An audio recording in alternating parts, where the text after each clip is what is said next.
Olá, pessoas lindas! Bem-vindo ao nosso canal.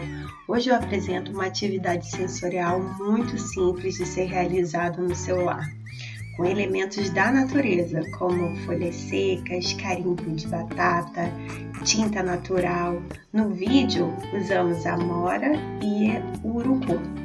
Essa brincadeira, ela pode contribuir com alguns benefícios para a sua criança, como favorecer o contato com a natureza, reforçar o desenvolvimento da coordenação motora fina e fomentar a criatividade e a imaginação.